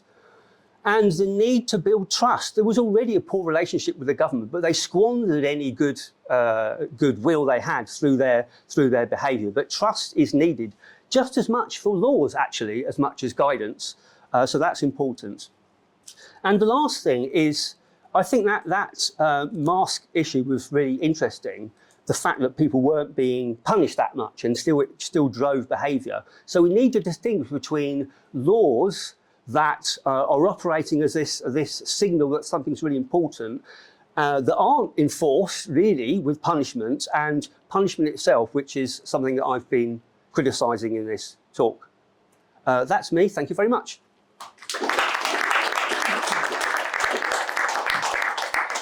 Good afternoon, everybody. Thank you all for being here. Thank you, Paolo, and thank you to the Bingham Centre for organising this workshop. So today I'm going to be talking about the moral problem.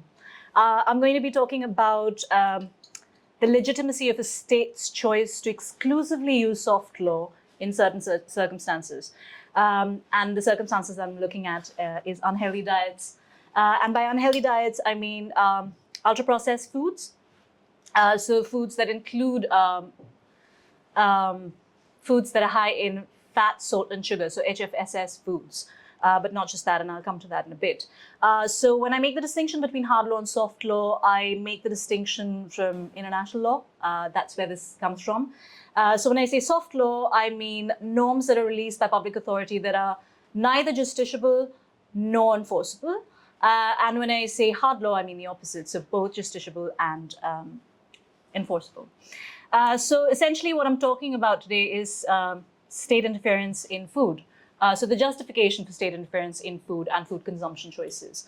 So when you look at the history of state interference in food, we can find in England from medieval times the Assize of Bread and Ale, which regulated the price, quality, weight, and hygiene standards of producing at least two products, bread and ale. So we know from at least the high medieval times, we've had, or perhaps even before that, we've had laws that have regulated some aspect of food. But this kind of interference in food related to the sale of food, the price, sometimes hygiene standards. But what they didn't regulate were consumption choices, the choices that were available for our consumption. That's a relatively recent affair. In fact, perhaps unsurprisingly, it goes back to when we started deciding the content of the second generation of human rights, or what we call socioeconomic rights, of which right to health is a part. Of course, the justiciability of right to health is another issue, but that's a side note. But right now, it is accepted, widely accepted, not by all, but widely, that a state has essential interest in what people consume, so food consumption, because it has important implications for public health. However, at the same time, it is also accepted that people have a very interesting relationship with what they consume. Because, well, it is a relationship, well, the relationship to food can be a relationship of self-care. It is, for some people, a form of self-identity as well. So any interference with what people can or cannot put inside their bodies, well, it's a matter of deep contestation, and we've seen that in continuing debates on tobacco and alcohol also in the past few years.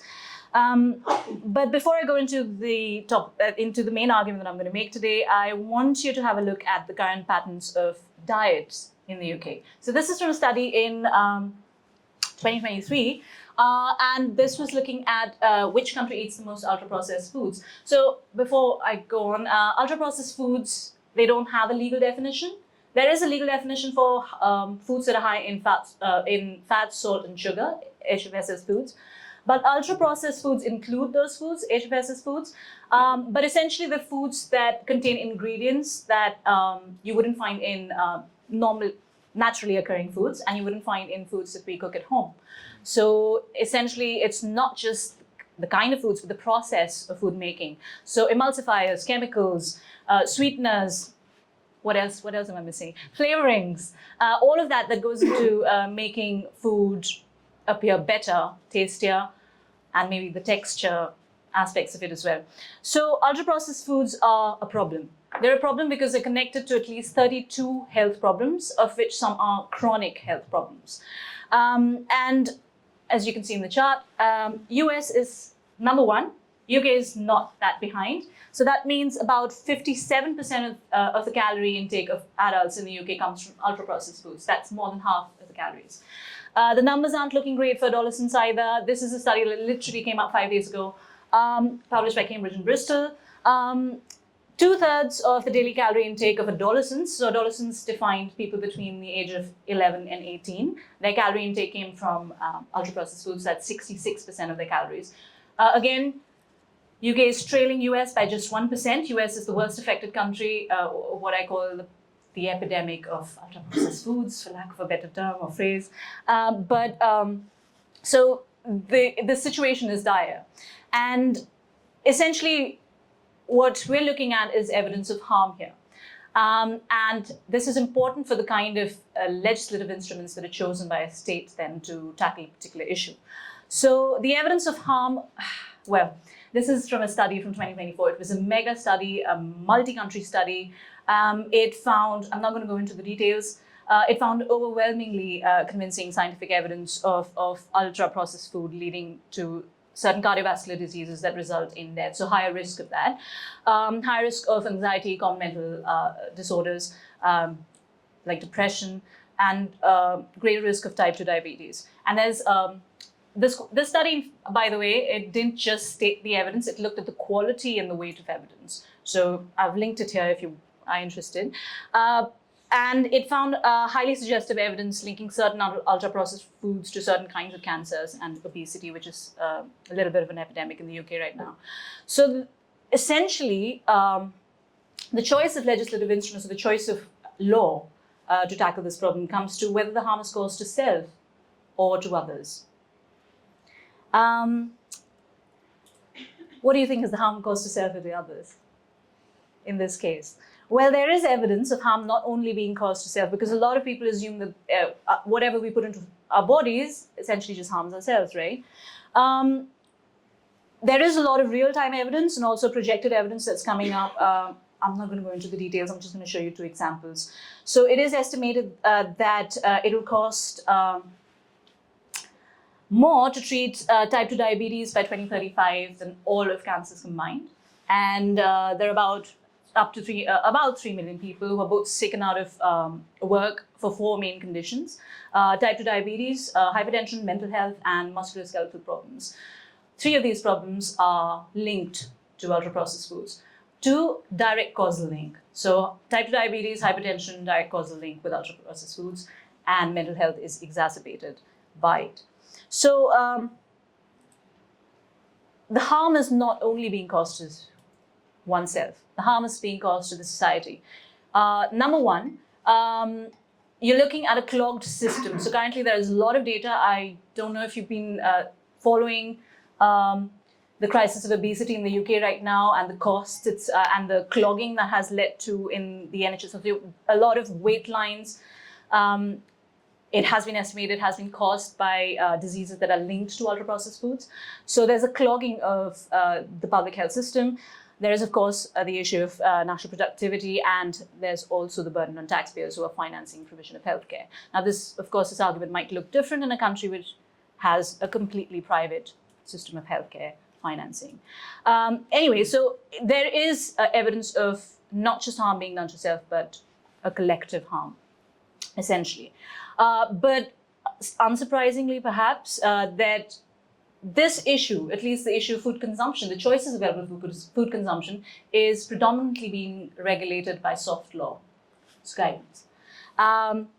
Now, some of you who might be aware of the recent regulations that have come into place, I don't know if you're aware of these two: calorie labeling and food promotion placement. So the first one, calorie labeling, you might have gone to some food establishments and seen the calorie label next to the dish. But that's only for establishments that employ 250 employees or more. There is a threat of fine, of course, but it is just guidance for any other establishment. So there's a discrepancy there. Food promotion placements, again, came into force in 2022. The placement bid came into force in 2022. The promotion bid hasn't come into force. It's just the goalpost has been moving. It will come into force in 2025. But who knows? The food placement regulation essentially says that ultra-processed foods or foods that are high in, not ultra-processed foods, so HFSS foods, should not be placed at checkout aisles or wherever there's a larger public footfall. So this is all based on actually behavioral insights. So because people would be tempted to buy ultra-processed foods from checkout aisles or from a place where you're just walking and you just feel like buying unhealthy foods. And the food promotion regulation it's all in the realm of conjecture, but they're going to have a ban on volume sales, so 1+1, 2+1 for ultra-processed foods. And the promotion would be, well, promotion of ultra-processed foods in media. Again, this has not come into force. And a certain Secretary of State has said to pretty much ignore all these regulations recently. However, you might be wondering, okay, why is it that I'm saying that despite these hard law and regulations in this industry, there's also the Food Safety Act, Food Standards Agency and stuff. Why am I delusional that I'm saying that it's just hard, that there's just predominantly being covered by soft law? These regulations and basically hard laws are targeted at labeling, marketing. They're targeted at, perhaps to a certain extent, safety as well, but that's a different debate altogether. What they're not regulating is the choices that are available for consumption. So the availability, the existence, and the process of ultra-processed foods. And that is predominantly being covered through guidance. So I don't know if you know the Eat Well guide by the NHS. So if you don't know that it's called the Eat Well guide, your 5-in-a-day recommendations are from there. Your hydration, your 10,000 steps a day are from there. And the second one is the guidance that is to be provided by the GPs to people who are suffering from lifestyle related diseases. That includes diet-related diseases. And that's standard guidance that the GPs provide. So my hunch is that in this case, given the overwhelming causal evidence of harm not just being caused to self, but to the society at large, the government requires further justification to solely rely on guidance, particularly to establish legitimacy of its choice of law in this particular case. Which leads me to the general argument that I'm making, which is that, and this is not the only factor, but an important factor that determines whether the choice of exclusive use of soft law is legitimate or not depends on the evidence of harm to others. And of course, you can draw the parallels with today's theme, which is mask mandate. Now, if the evidence of harm to others is weak or non-existent, the exclusive use of soft law is legitimate. That's my argument. And if the evidence of harm to others is strong, the choice of using only soft law requires further reasons to establish legitimacy. And by legitimacy, I mean moral permissibility of an act. So my argument is essentially based on a long-standing debate in legal and political theory, which is, or discussion in legal and political theory on the relationship between law, freedom, and autonomy. And here I'm talking about hard laws. It is widely accepted that laws prevent or limit freedom or restrict freedom by prevention of choice, prevention of an act, or a threat of penalty. So they do reduce people's freedom. But when it comes to bodily autonomy, so we define bodily autonomy as essentially a person's capability to demonstrate ability and agency over the choices related to one's own body. So when it comes to bodily autonomy, the relationship between law and bodily autonomy, it's really tricky because a lot of liberal democratic societies, like the UK, they tend to place very high premium on this value of autonomy. In fact, all the laws tend to promote, or most of the laws tend to promote bodily autonomy. But we also have laws that restrict it, sometimes for good reasons, sometimes for not very good reasons. So Paolo mentioned in the pitch for this workshop that there is a long-standing position, again, in legal and political philosophy, or a preference at least, that bodily autonomy should be protected at all costs by arbitrary and unnecessary interference by the state. That's okay, accepted.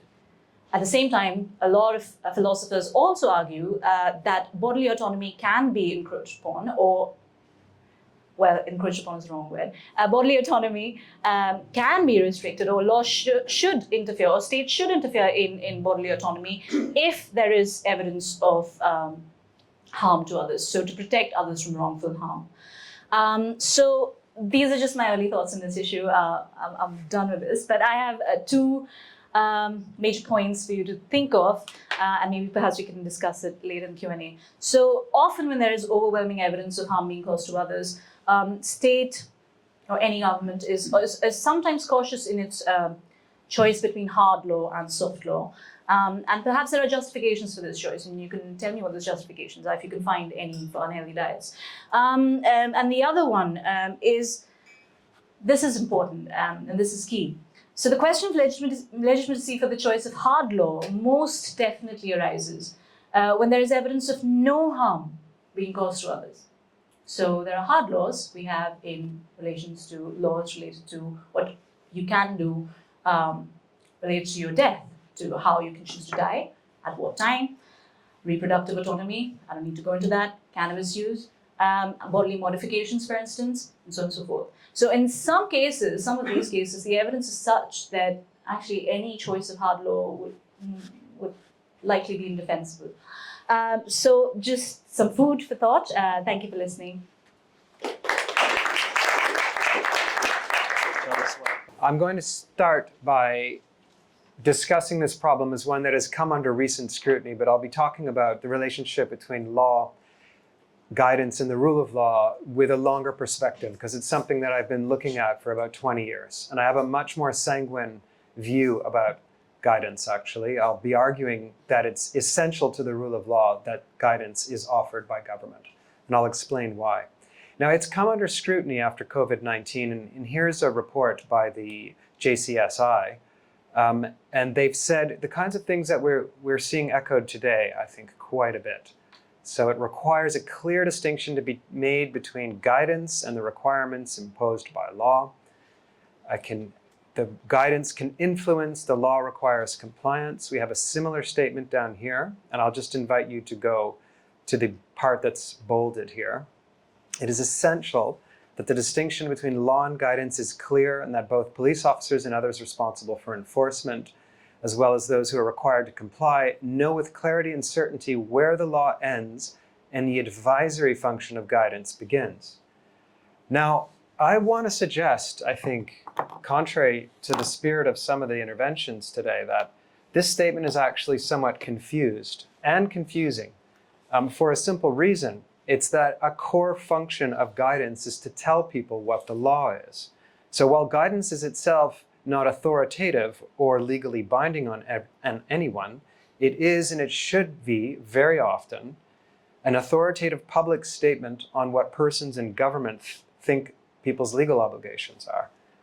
What I think this statement should be saying, and I think what the report of the Constitution Committee and the Beatson Commission has said, is that there's a difference between public health advice and legally binding law, and that any guidance must distinguish clearly between them.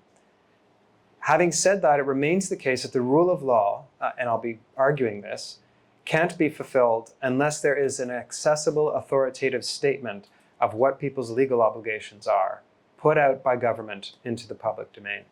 So I'll be advocating 4 propositions. The first, as I've just explained, is the contention that you need to have guidance in order to respect the rule of law. I'll try to illustrate that. Secondly, that a function of guidance is to explain legal obligations, and the statement that there's a difference between law and guidance, which is repeated quite often, obscures that distinction. Thirdly, and as we saw from Jamie Burton's presentation today, it's unlawful for public authorities to issue guidance that materially misrepresents the law, and that's important to bear in mind. And also, lastly, it is not necessary for guidance to give a complete account of the law. It's unfeasible as well. And I draw part of the, I can call them insights or the arguments I'll present from a research project in which I was in dialogue with those writing guidance in law in areas of social policy. I'll come around to it. Let's look at some preliminaries about guidance. It can be statutory or non-statutory, and that will matter later about how it's treated in law.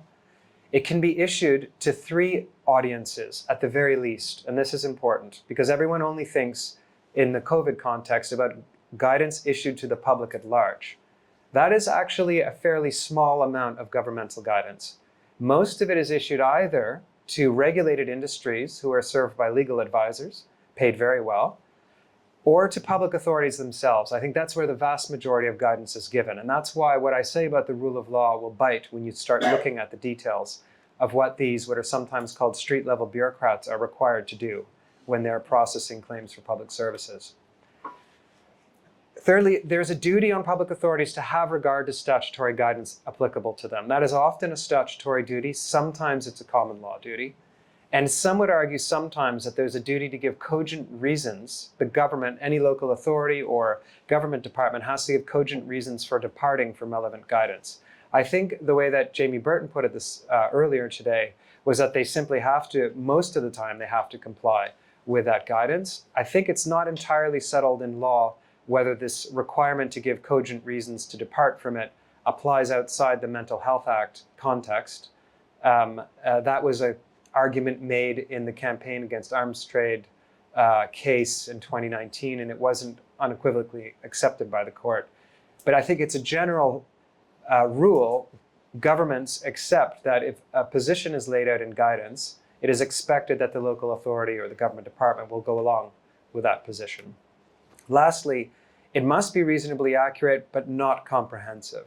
It will be unlawful if it misleads. And this is the case law that Jamie was discussing. The first of these is the case law Jamie was discussing. The second of these cases just is an authority for showing that inaccurate guidance can frustrate a legitimate expectation. It sounds like the law has moved on considerably since Bapio. Right, so the rule of law. Why am I making this point about guidance in the rule of law?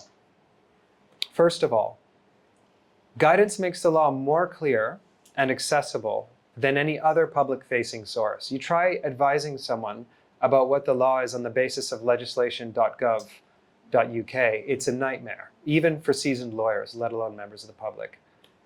So it regularizes state behavior. This is one of the main functions of guidance. It's, if you have something that 400 local authorities across England and Wales are responsible for delivering, the government department needs to say something so that most of those authorities are acting consistently.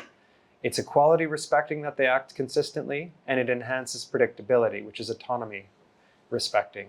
And these values, I'm using these words that are often used to describe the rule of law, that it requires open, clear, prospective rulemaking enforced by independent and impartial courts. That's something you'll find in Joseph Raz's account of the rule of law, Lord Bingham's, and so on. Thirdly, it guides public authorities in applying statutory frameworks, and it reduces mistakes. There's no doubt about that. I mean, the people entrusted to apply these statutory obligations are often not trained legal advisors, and so they need some sort of interpretive assistance.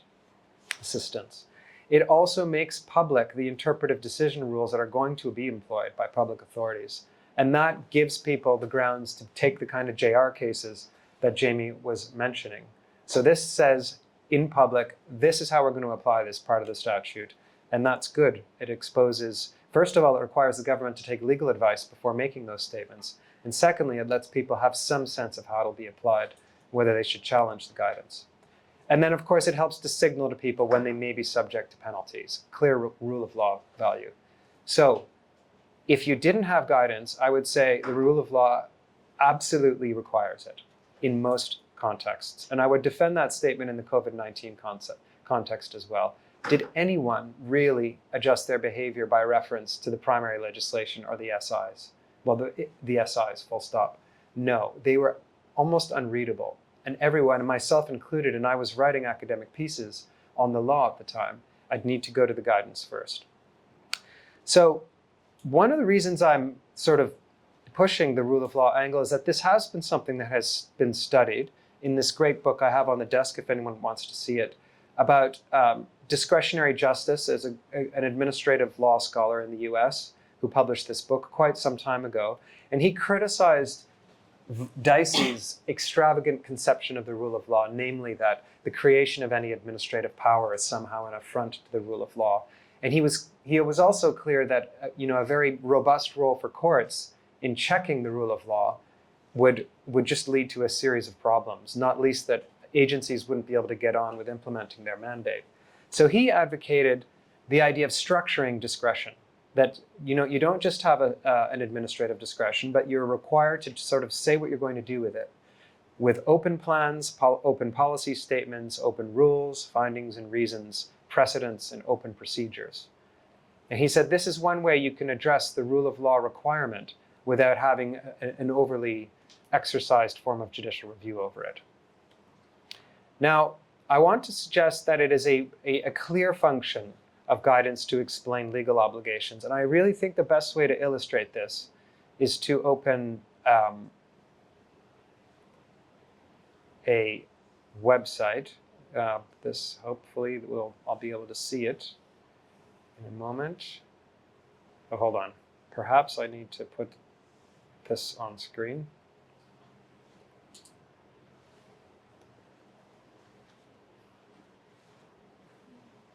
Perhaps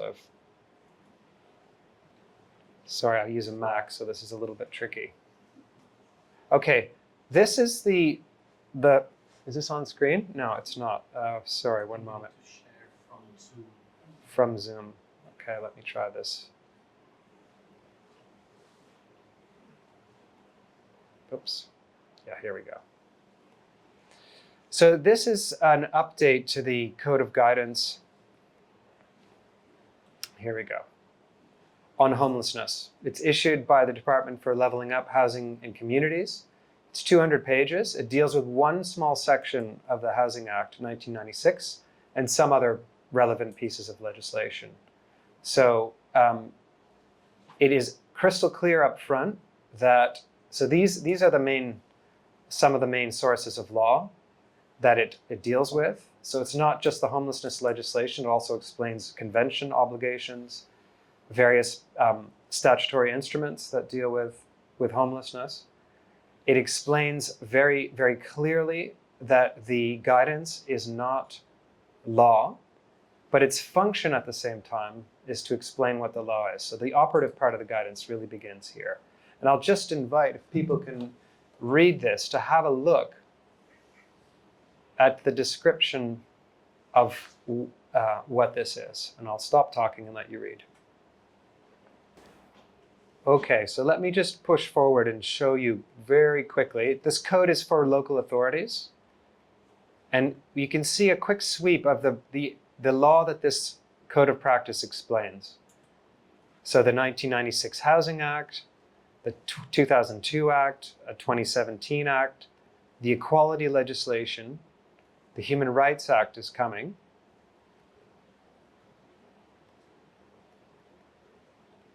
And then safeguarding duties under the Children Act, and so on and so forth.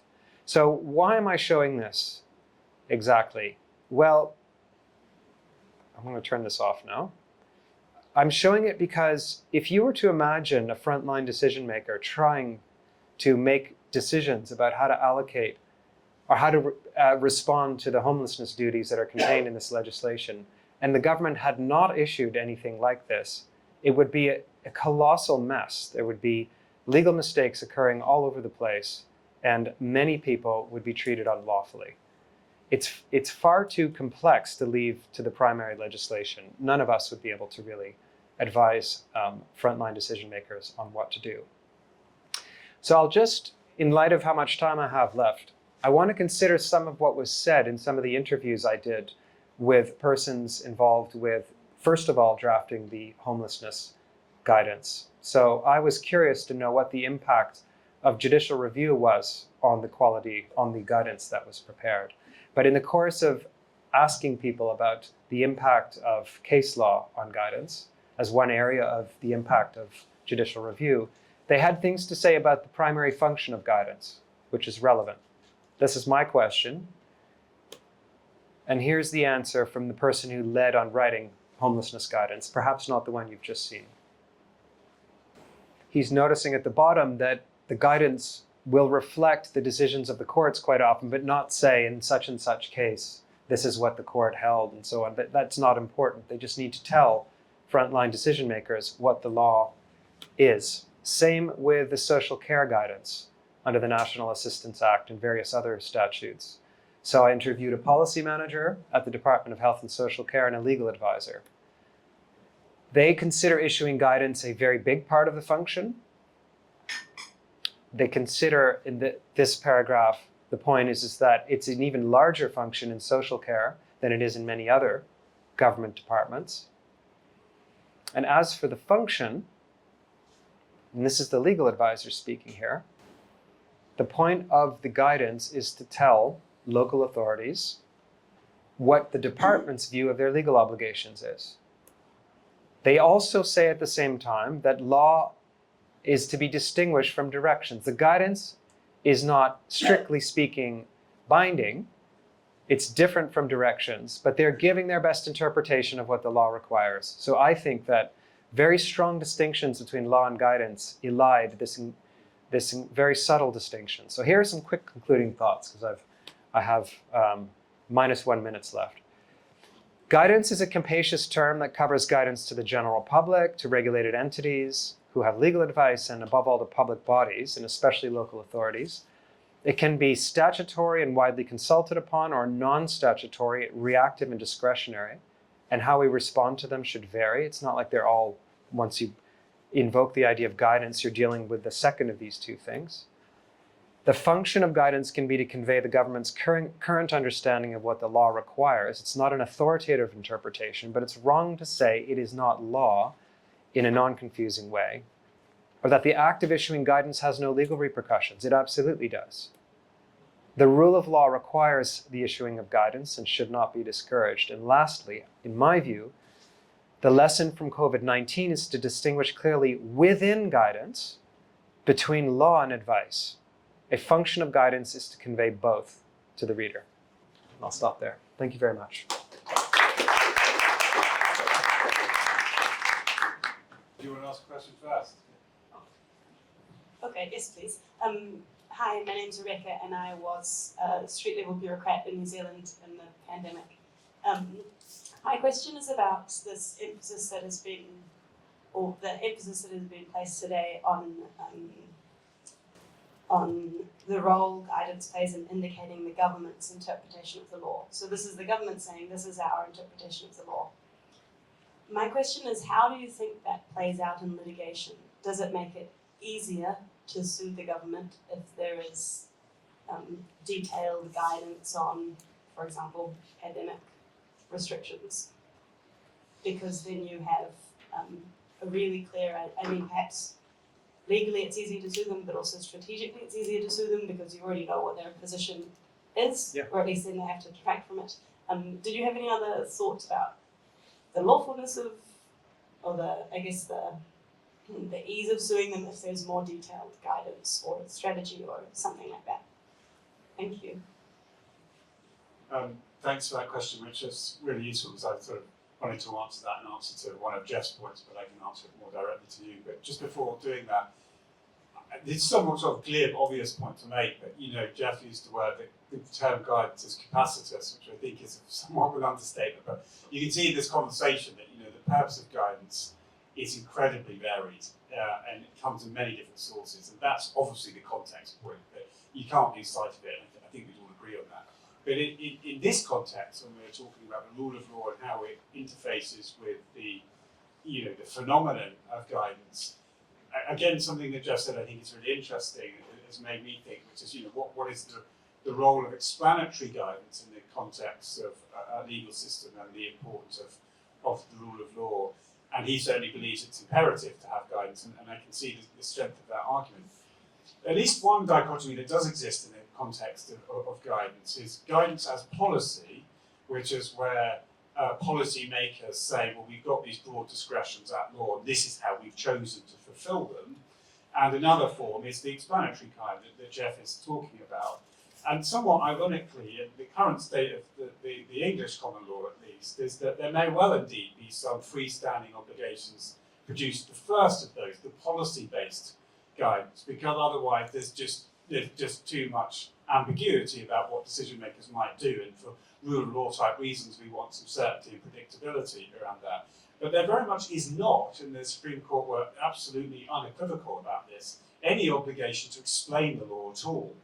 And in so trying to sort of argue that a particular policymaker has produced guidance which contains legal error, one of the answers that the Supreme Court kept coming back to is, well, there's no obligation to explain the law in the first place, so why can they be criticised for getting something wrong or missing something out? And I'm not quite sure about the logic there. I mean, I think in other contexts, for example, if a public authority decides to have a consultation when they're not actually obliged to have one, the law will hold them to the standards of that consultation as if they were obliged to have one. So that sort of line of reasoning in the Supreme Court's thinking, I'm a bit unclear about it. I think if you're going to promulgate something which says this is what the law says, then you're sort of bound by that representation.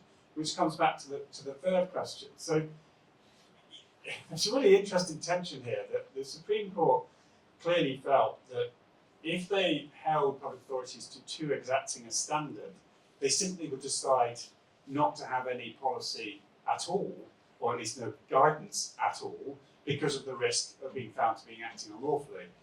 Well, yeah, which some people would debate as whether or not that's sound reason not to hold whatever guidance does exist to high standards.